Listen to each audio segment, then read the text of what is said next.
ಈಗ ಇಂದಿನ ಪತ್ರಿಕೆಗಳ ಇಣುಕು ನೋಟ. ನಾವೆಲ್ಲರೂ ಒಟ್ಟಾಗಿ ನಾರಿ ಶಕ್ತಿಯನ್ನು ಸಶಕ್ತಗೊಳಿಸೋಣ, ಪ್ರಧಾನಿ ನರೇಂದ್ರ ಮೋದಿ. ರಾಜ್ಯದ 2 ಕ್ಷೇತ್ರಕ್ಕೆ ಇಂದು ಉಪಕದನ. ದಾವಣಗೆರೆ, ಬಾಗಲಕೋಟೆಯಲ್ಲಿ ಇಂದು ಮತದಾನ. ಮೇ 4ರಂದು ಫಲಿತಾಂಶ. ಕೇರಳ, ಅಸ್ಸಾಂ ಸೇರಿ 3 ರಾಜ್ಯಗಳ ವಿಧಾನಸಭೆಗೆ ಇಂದು ಮತದಾನ. ಮೇ 4ರಂದು ಫಲಿತಾಂಶ. ಕದನ ವಿರಾಮ, ಷೇರುಪೇಟೆಯಲ್ಲಿ ಸಂಭ್ರಮ. ಹೂಡಿಕೆದಾರರ ಸಂಪತ್ತು 16.25 ಲಕ್ಷ ಕೋಟಿ ರೂಪಾಯಿ ಹೆಚ್ಚಳ. ಐಪಿಎಲ್ ಟಿ20 ಕ್ರಿಕೆಟ್, ಗುಜರಾತ್ಗೆ ರೋಚಕ ಗೆಲುವು. ರಾಹುಲ್ ಮಿಲ್ಲರ್ ಹೋರಾಟ ವ್ಯರ್ಥ, ಕ್ಯಾಪಿಟಲ್ಸ್ ಪರಾಭವ. ಇವು ಇಂದಿನ ಪತ್ರಿಕೆಗಳ ಪ್ರಮುಖ ಸುದ್ದಿ. ಉಳಿದಂತೆ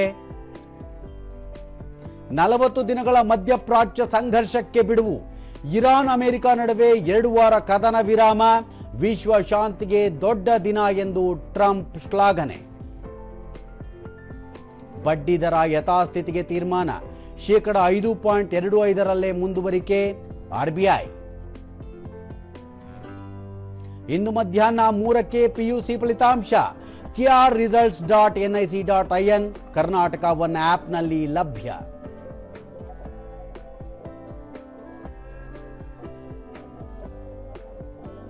ರಾಜ್ಯದಲ್ಲಿ ವಾಯು ಗುಣಮಟ್ಟ ಸುಧಾರಣೆ. ಬೆಂಗಳೂರಲ್ಲಿ ಇನ್ನೂ ಆರೋಗ್ಯಕ್ಕೆ ಮಾರಕ. ಉಡುಪಿ, ಮಂಗಳೂರಲ್ಲಿ ಸುಧಾರಣೆ. ಎಎಫ್ಸಿ 20 ವರ್ಷದೊಳಗಿನವರ ಮಹಿಳಾ ಏಷ್ಯಾ ಕಪ್. ತೈಪೆಗೆ ಸೋಲುಣಿಸಿದ ಭಾರತದ ನಾಕೌಟ್ ಆಸೆ ಜೀವಂತ.